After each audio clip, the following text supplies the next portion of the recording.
Good evening, you're now with me, Razi Ahmad, for Tvs Nightline. Here are the headlines for tonight. The Sarawak government approves an allocation of 1.5 million ringgit to renovate the worn-out fence of Masjid Al-Muttaqin in Sarawak.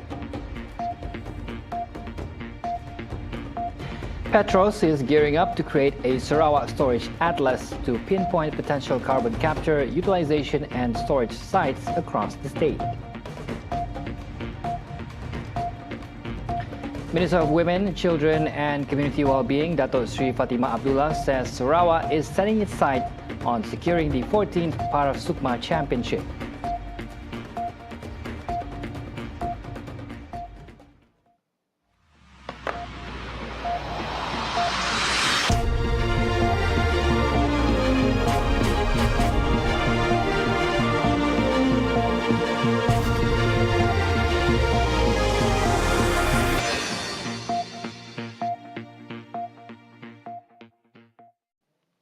The Sarawak government has approved an allocation of 1.5 million ringgit to renovate the worn-out fence of Masjid Al-Muttaqin in Sarawak. Sarawak Premier Dato' Patinggi Tan Sri Abang Johari Tun Openg is confident that this renovation will improve the mosque's appearance and safety. Untuk itu, tidak apa-apa.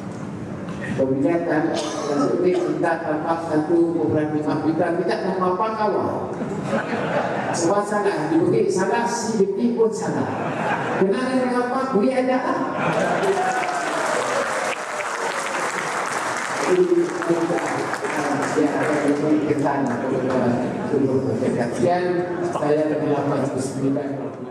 He said this during the launching ceremony for the upgrade of Masjid Al-Muttaqin, Sarawak, earlier today. Deputy Minister of Urban Planning, Land Administration and Environment, Sarawak, Dato' Len Talif Saleh, who is also Kuala Rajang Assemblyman, requested the allocation from Abang Johari for the upgrade of the mosque fence in his speech at the ceremony. Previously, Abang Johari had also agreed to allocate 9.5 million ringgit to upgrade Masjid Al-Muttaqin after personally inspecting the mosque during his visit to Sarawak in 2019. Earlier, Abang Johari also performed Friday prayers at the mosque and had the opportunity to mingle with the congregation present. Meanwhile, the upgrade of Masjid Al-Muttaqin Sarawak is expected to increase the capacity of worshippers at any one time to 2,500, enhancing comfort when performing prayers. Deputy Minister of Urban Planning, Land Administration and Environment Sarawak, Dato' Len Talif Saleh, said that construction work for the upgrade has already started in November 2020.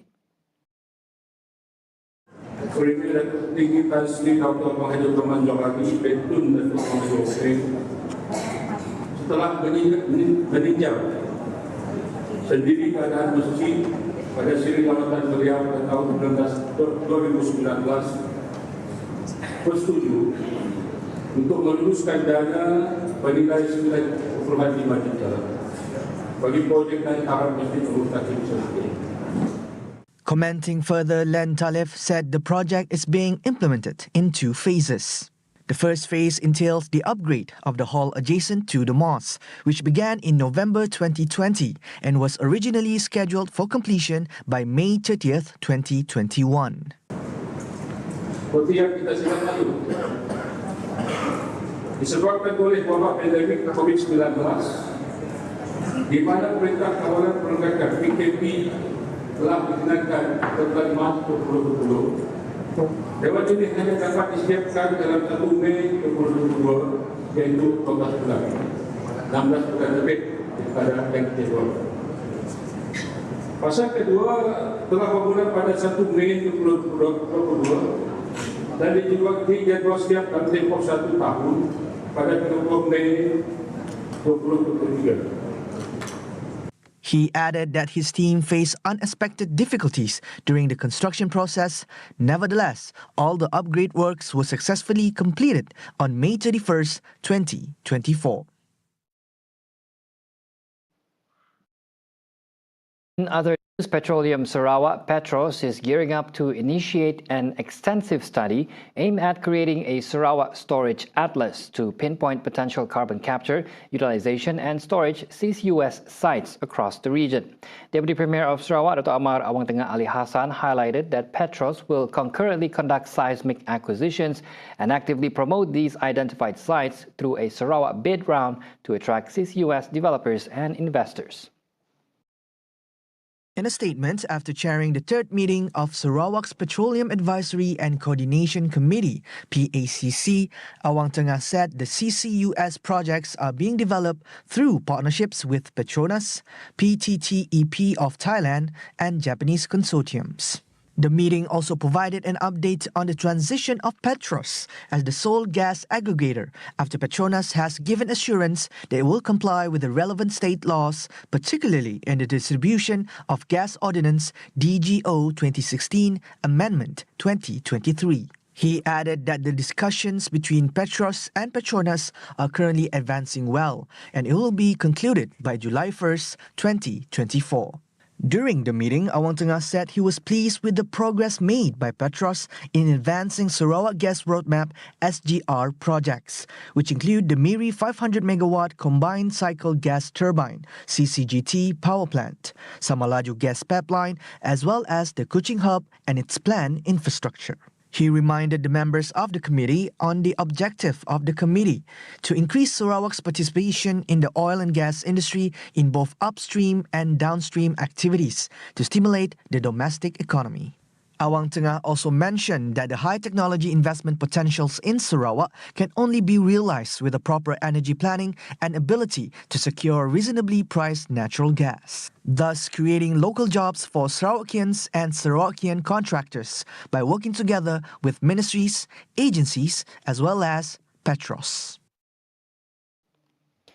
Preparations for Sarawak para athletes for the 21st Malaysian Para Games are nearly 70% complete, with a goal of securing their 14th championship. State Minister of Women, Children and Community Wellbeing, Dato' Sri Fatimah Abdullah, announced that her team has identified specific sports that can contribute gold medals in this event. So di situ bilangan peringkat yang ditawarkan lebih tinggi. Jadi kita mesasarkan bilangan emas yang lebih tinggi daripada olahraga dan juga daripada renang. Saya boleh katakan kita dah hampir mencapai 70% ya. Persiapan atlet kita bermula daripada dulu talent identification, kemudian dari segi classifying, kemudian latihan secara decentralized telah bermula, kemudian lepas ini centralized training bermula pada bulan Julai, dan juga latihan pendedahan di luar negara juga telah dilakukan dan akan diteruskan bagi acara-acara tertentu. Meanwhile, Fatimah disclosed that 27 subcommittees have been established to ensure Sarawak is the best host in terms of location preparation and in the 10 Para Games categories being competed. Earlier, the state government promised incentives for athletes who win medals in this Para Games, including those who set new records. The Tabung Haji Board has been awarded the Labom Award Customer Satisfaction category for the third consecutive time by the Saudi Arabian government. Minister in the Prime Minister's Department, Religious Affairs, Dr. Muhammad Naim Mokhtar, said that the system and efficiency of Malaysians' Hajj management are consistently recognized as the best model in the world and serve as a pilot Hajj management model for the international community. Saya mengucapkan syabas dan tahniah kepada Tabung Haji, dan anugerah ini sudah tentu merupakan satu pengiktirafan yang secara konsisten diberikan oleh kerajaan Arab Saudi, dan semalam masa saya naik pentas untuk menerima anugerah tersebut, rakan sejawatan saya iaitu Dr. Taufik Fauzan Rabi'ah, Menteri Haji dan Umrah Arab Saudi, telah menyebutkan pada saya yang tabung haji jemaah haji Malaysia ini memang menjadi benchmark kepada jemaah-jemaah haji yang lain menjadi contoh yang terbaik kepada negara-negara lain dalam konteks pengurusan pengurusan haji secara keseluruhannya. The award also reflects the efforts of various parties, especially Tabung Haji, which continuously improves its service levels besides the good discipline demonstrated by the country's pilgrims throughout their time in the Holy Land. He added that this achievement is a source of pride for Malaysia and hoped that Tabung Haji's management will always seek innovative ways to provide and deliver better services to Malaysian pilgrims in the years to come. The dream of a Hajj pilgrim from Pusasarawa is to meet his end in the Holy Land of Mecca was fulfilled when the late Bawi Soleh breathed his last while on his way to perform the stoning of the Jamarat on June 17. His youngest son, Fazrihin Bawi, who accompanied the late Bawi, accepted the divine decree, although he was deeply saddened by the loss of his beloved father. Ya, Alhamdulillah. Semayang saya nak ambil dia tu kan. Saya nangis lah tu, sedih pun semua kan. Sekali saya ambil, saya buka dia punya kain tu, Allah, tak boleh bayangkan muka dia. Dia senyum, lebar senyum dia. Tu saya tak boleh bayang. Start tu lah saya rasa ikhlas kalau dia pergi kan. Saya ikhlas hati dia, redha. Mungkin amalan dia, saya tak tahu lah amalan apa yang dia buat kan, apa macam tu kan. Fazrihin shared that his father has long harbored a dream of dying a martyr's death in the Holy Land, a wish he often voiced after his Umrah in 2016. Balik dia Umrah tu, ada dia cerita sikit kan. Dia cerita dengan adik-adik dia. Daripada dia mati dekat Malaysia, baik dia mati dekat sini, dia kata. Memang cita-cita dia nak mati sini, dia kata. Kalau boleh dia nak mati sini je. Fazrihin described his father's final journey as an event that he will never forget. Recalling the incident, Fazrihin said that inviting his father to perform the stoning on the first day initially went smoothly, as his father appeared to endure the long journey to the Jamarat complex with no issues. But as they entered the second tunnel, his father began to show signs of being unable to walk any further. The situation became critical when his father's breathing started to fail, while thousands of other pilgrims from various countries were passing through the same tunnel. His father then received assistance from the Tabung Haji Health Unit and a follow-up treatment, but was later pronounced dead.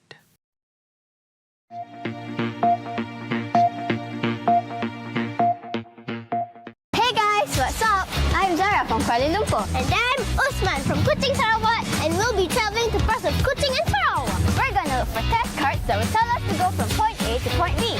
And what to do once we reach the destination. Whoa, so pretty!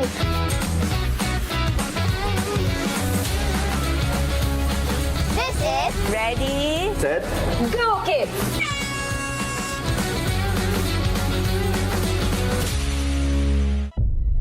Kisah cinta dua pasangan dan mengkawinku. Ada pwede mong gawin. Mahal kita.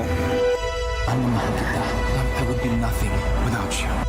yang awalnya bahagia, namun musnah angkara godaan.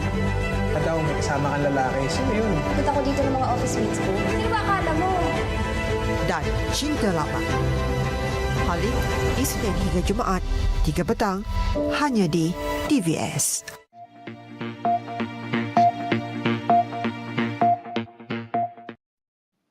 Back on TVS Nightline, the government has taken a firm stance against allowing any Israeli companies to operate in the country. However, Prime Minister Dato Sri Anwar Ibrahim noted that Malaysia lacks the authority to terminate operations of foreign companies with ties to Israel, as it could adversely affect the nation's economy. Kritik saya tak ada masalah.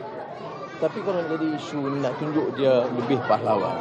Padahal siapa yang izinkan syarikat Israel beroperasi di sini dulu? Kapal mana yang dibenarkan masuk oleh mantan Perdana Menteri tahun 2002? diteruskan oleh semua kerajaan, semua pemimpin, termasuk mantan-mantan menteri duk bising sekarang. Itu syarikat Israel. Saya ambil keputusan batalkan kerjasama dengan semua syarikat Israel yang operasi dari Israel. Baik, bagaimana dengan syarikat yang ada operasi di Amerika, di Jerman, di negara China, tapi ada kaitan dengan Israel?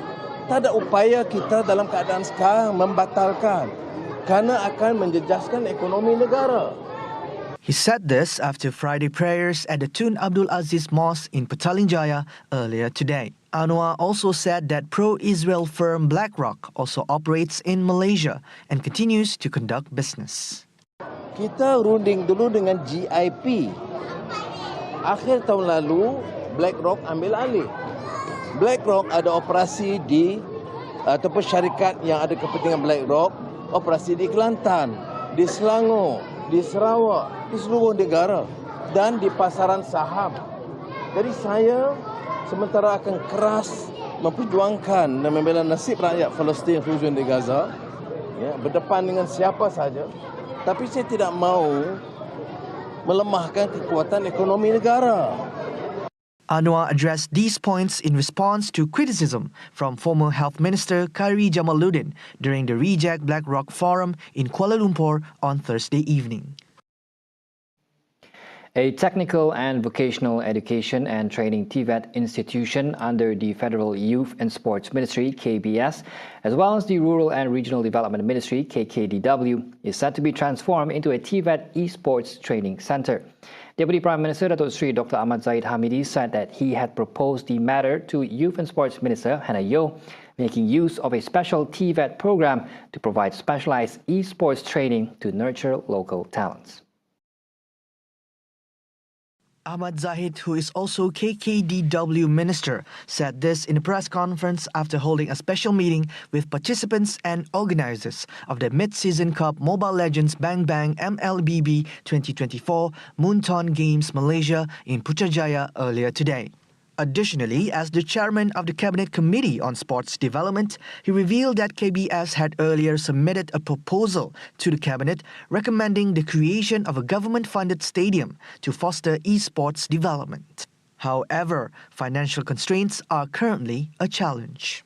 Hence, as a demonstration of government backing, the TVET Esports Training Centre will prove beneficial in creating a sustainable ecosystem for electronic sports players in the country, further positioning Malaysia as a premier esports tourism destination in the region. Malaysia has achieved remarkable performance in the first quarter of 2024, with total investments reaching 83.7 billion ringgit, marking a 13% increase compared to the same period in 2023. Minister of Investment, Trade and Industry, MITI, Tengku Datuk Seri Zafrul Tengku Abdul Aziz, highlighted that this impressive performance reflects strong investor confidence, particularly among domestic investors.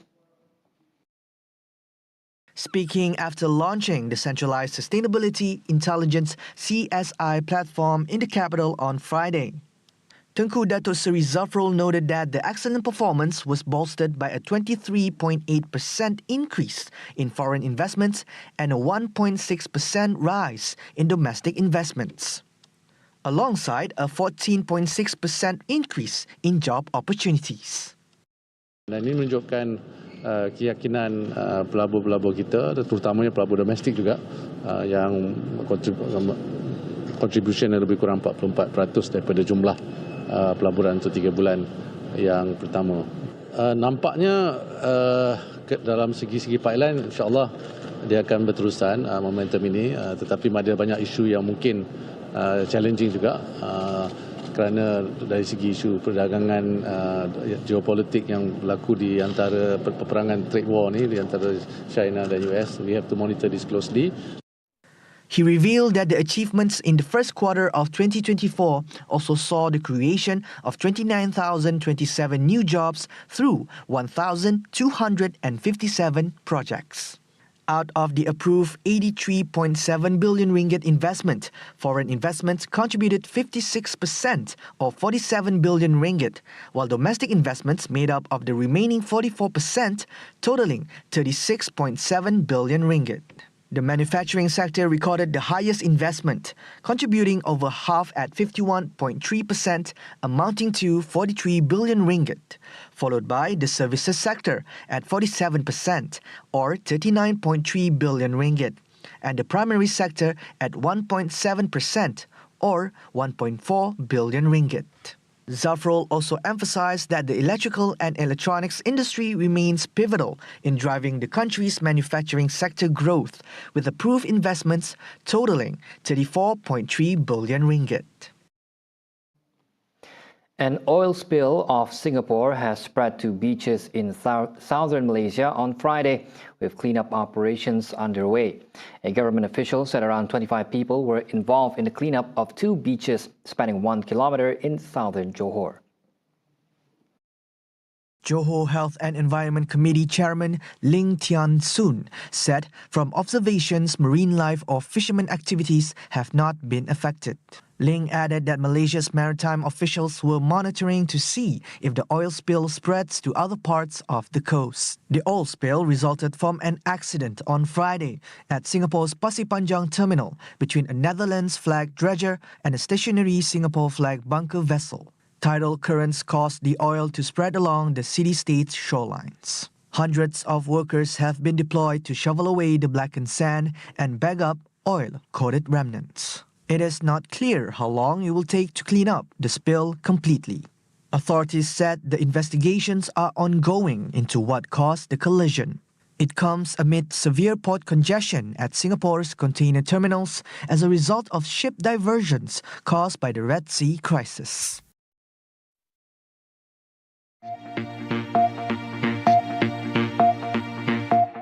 Hey guys, what's up? I'm Zara.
Fired dozens of rockets into northern Israel in retaliation for a deadly airstrike in South Lebanon that Israel said killed a Hezbollah operative. Hezbollah's chief Hassan Nasrallah's group and Israeli forces have exchanged near daily fire since Hamas' October 7th attack on southern Israel triggered the Gaza war, and bellicose talk has escalated along with the strikes. In a televised address, Nasrallah said no place in Israel would be spared their rockets if a wider war began.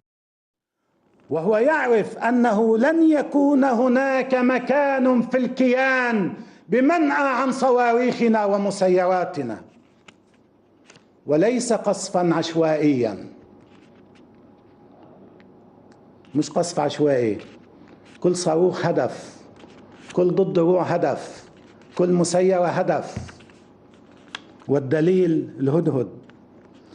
هو يعرف أن لدينا بنك أهداف كامل وحقيقي، ولدينا القدرة على الوصول إلى هذه الأهداف مما يزعزع أسس الكيان.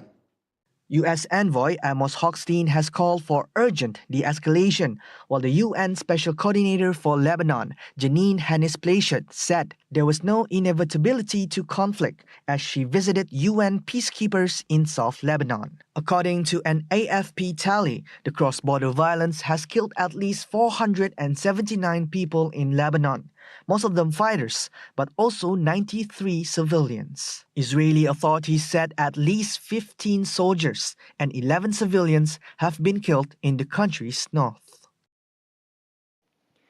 The Indonesia Hospital in Beit Lahia, located in the northern Gaza Strip, resumed limited operations on June 1st, despite severe damage and loss of equipment, several months after being attacked by Israeli forces. According to Mercy, an Indonesian humanitarian organization, radiological equipment such as CT scan machines and X-ray machines at the Indonesia Hospital were also damaged by Israeli forces.